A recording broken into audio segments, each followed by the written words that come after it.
बिस्मिल्लाहिर्रहमानिर्रहीम। अस्सलाम वालेकुम एवरीवन। उम्मीद है कि आप सब खैरियत से होंगे। आज की वीडियो का टॉपिक है why do language change. Languages जो हैं वो चेंज क्यों होती हैं through out the time period, modern time period में, यानी कि ओल्ड इंग्लिश जो थी वो मिडल कैसे बनी, फिर मिडल बनी तो फिर वो मॉडर्न कैसे बनी, मतलब क्यों चेंजेस आए, व्हाई डू लैंग्वेज चेंज। और दूसरा, जो लैंग्वेज में चेंजेस आए वो कौन कौन से थे, किस किस स्टेप पर कैसे कैसे चेंजेस आते हैं कि लैंग्वेज चेंज होती है।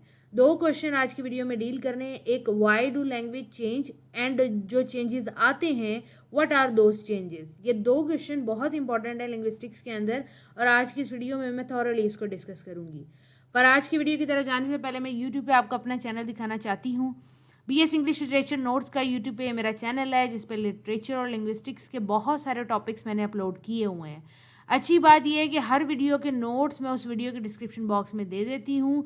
नोट्स PDF आप वीडियो के डिस्क्रिप्शन बॉक्स में जो लिंक दिया हुआ है उस पर क्लिक करके डाउनलोड कर सकते हैं, उसको अपने पास सेव कर सकते हैं, पेपर में उसको यूज़ कर सकते हैं। अब चलते हैं अपने आज की वीडियो की तरफ, आज के टॉपिक की तरफ, जिसमें मैंने डिस्कस करना है व्हाई डू लैंग्वेज चेंज।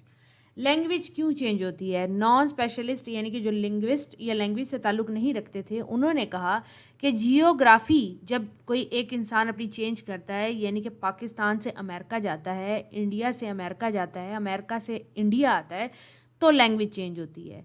यानी कि अगर जियोग्राफिकल एरिया चेंज होता है तो उस जियोग्राफिकल एरिया के चेंज होने की वजह से लैंग्वेज जो है वो इन्फ्लुएंस्ड होती है, उसमें इन्फ्लुएंस आता है और लैंग्वेज चेंज हो जाती है। जैसे कि अंग्रेज़ जब बर्रे सगीर में आके रहने लगे तो यहाँ पर उनकी इंग्लिश थोड़ी चेंज हुई, उनके वर्ड्स थोड़े चेंज हुए according to Hindi and Urdu. इसी तरह अगर कोई पाकिस्तानी इंडियन जाके रहता है अमेरिका तो वो भी जो इंग्लिश वहाँ नेटिव से लर्न करता है वो भी थोड़ी डिफरेंट होती है, वो जो आगे फर्दर उसको कैरी करते हैं वो डिफरेंट होती है। लैंग्वेज के अंदर एक चेंज उसकी अनॉटमी की वजह से भी आता है, यानी कि इंटरनल स्ट्रक्चर की वजह से आता है। एक वर्ड जो है वो अल्फ़ाबेट से मिलके बनता है। अल्फ़ाबेट्स जो होते हैं वो साउंड के सिंबल होते हैं। जब साउंड्स चेंज होती हैं, किसी भी वजह से हो सकती हैं, तो लैंग्वेज के अंदर चेंज आता है। तीसरा उन्होंने रीज़न ये दिया कि people are too lazy to use the proper language. जैसे कि दकीक उर्दू, पुरानी उर्दू या लखनवी उर्दू मुख्तलिफ है, जिसमें मुश्किल अल्फाज इस्तेमाल किए जाते हैं, लेकिन असल ज़िंदगी में हम वो उर्दू इस्तेमाल नहीं कर रहे होते। जो अखबार में कचहरी में इस्तेमाल हो रही होती है उर्दू, वो हम रियल लाइफ में इस्तेमाल नहीं करते। इसी तरह हिंदी भी जो होली बुक्स उनकी हैं, उनके अंदर जो यूज़ होती है वो आम लोग उसको नहीं बोल रहे होते। तो people are actually too lazy to use proper language. ये तीन रीज़न जो थी ये नॉन स्पेशलिस्ट ने दी। तीन रीज़न्स जो हैं वो स्पेशलिस्ट ने भी दी, लिंग्विस्ट ने भी दी। पहला फंक्शनल एक्सप्लेनेशन दी। उन्होंने कहा कि लैंग्वेज डिफरेंट सेटिंग के अंदर डिफरेंट तरह से फंक्शन करती है। याद रखें, रजिस्टर की मिसाल, डायलेक्ट की मिसाल, तो लैंग्वेज चेंज होती है। साइकोलॉजिकल लिंग्विस्ट ने कहा कि साइकोलॉजिकल चेंज आता है जैसे जैसे इंसान का दिमाग, उसका IQ एवोल्यूशन करता रहता है, इसी तरह लैंग्वेज भी करती रहती है।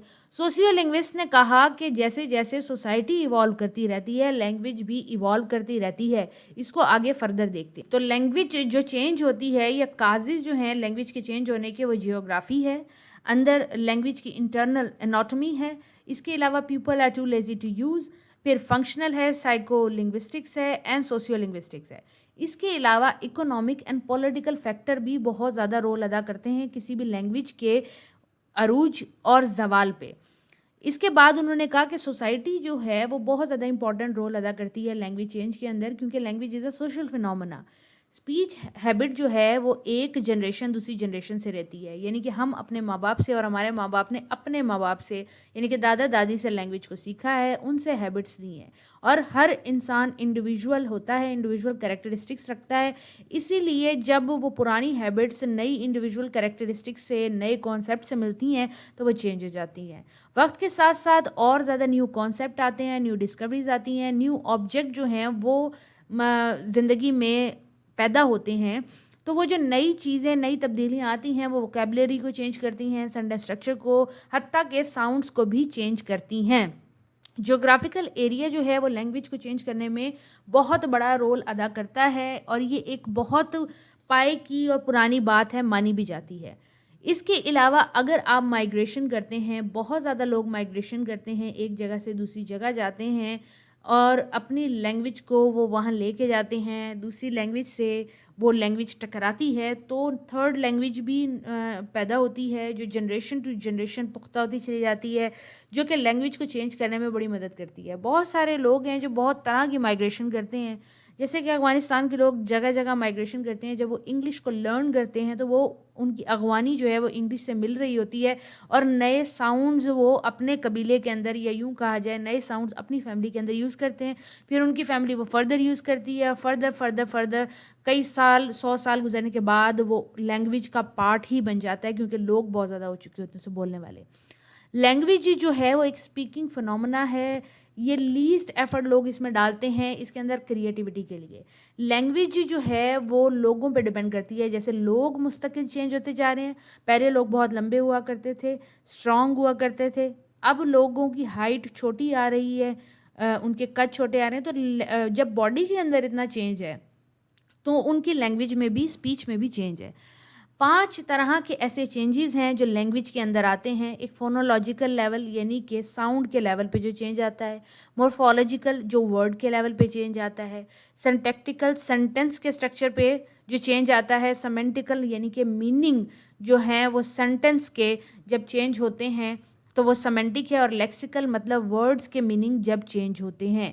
اگر فونولوجیکل چینج کی ذکر کریں تو old English all of the sudden 1100 to 1500 کے اندر مڈل انگلش میں چینج ہو جاتی ہے، اور اب وہ ماڈرن ٹائم پیریڈ کے اندر 21 سینچری کے اندر جو ہے وہ ماڈرن انگلش بن چکی ہے، اس کے اندر بہت ساری ساؤنڈز ہیں وہ چینج ہو چکی ہیں۔ مڈل انگلش کے اندر ایک ورڈ پروناؤنس کیا جاتا تھا بوٹ، اور آج کل کی ماڈرن انگلش کے اندر اس کو کیا جاتا ہے بوٹ، یعنی کہ بوٹ کو پہلے بوٹ بولا کرتے تھے۔ تو یہ کیا ہے؟ ساؤنڈ کا چینج ہے۔ اسی طرح مورفولوجیکل چینج سے مراد ہے لفظوں کا چینج، جیسے کہ WHO ہو ماڈرن لینگویج کے اندر استعمال کیا جاتا ہے، اس کو پہلے ووم کہتے تھے۔ کیا جملہ بنایا کرتے تھے لوگ کہ ہو ڈیڈ یو سی، تم نے کس کو دیکھا، اس کو اس طرح بولتے تھے ووم ڈیڈ یو سی، یعنی کہ WHOM ووم جو ہے یہ ہو کی جگہ پہ استعمال ہوتا تھا۔ اور بھی بہت ساری ایگزامپلز یہاں پہ لکھی ہوئی ہیں۔ سنٹیکٹک چینج کو اگر ہم دیکھیں کہ سنٹیکٹک یعنی کہ سنٹینس کے اندر کیا چینج آتا ہے، تو سنٹینس کا پرانا سٹرکچر جو ہمارے پاس موجود ہے وہ ہے سبجیکٹ، آبجیکٹ اور ورب کا، یعنی کہ پہلے سبجیکٹ آتا ہے، پھر ورب آتا ہے، پھر آبجیکٹ آتا ہے۔ پرانے ٹائم پیریڈ کے اندر مختلف یہ سٹرکچر ہوا کرتا تھا، اور آج کل کے ماڈرن ٹائم پیریڈ کے اندر بھی یہ چینج ہو چکا ہے۔ اسی طرح سیمنٹک اور لیکسیکل چینج آتا ہے۔ ایک ورڈ ہے FINE فائن، فائن پہلے ہمارے لگایا جاتا تھا کہ آپ ٹھیک ہیں یا نہیں ہیں، آئی ایم فائن والا، اسی طرح فائن اب جرمانے کے طور پہ بھی استعمال کیا جاتا ہے۔ اسی طرح بینک BANK، بینک جو ہے وہ ریور کا بھی ہوتا ہے اور ایک ایسی آرگنائزیشن انسٹیٹیوٹ بھی ہوتا ہے جہاں پہ پیسے بھی جمع کراتے ہیں۔ تو بینک ورڈ جو ہے وہ ڈفرینٹ معنی پروڈیوس کر رہا ہے، اور فردر بھی فیوچر کے اندر بھی بہت زیادہ چینج ہونے والے ہیں، اور پاسٹ میں بھی بہت زیادہ ایگزامپل ہیں اس کی چینج ہونے کی۔ امید ہے کہ آپ کو آج کی ویڈیو سمجھ آ گئی ہوگی۔ اگر آپ کو آج کی ویڈیو کے نوٹس چاہیے تو ویڈیو کے ڈسکرپشن باکس میں مل جائیں گے۔ اگلی ویڈیو تک کے لیے اپنا خیال رکھیں۔ اللہ حافظ۔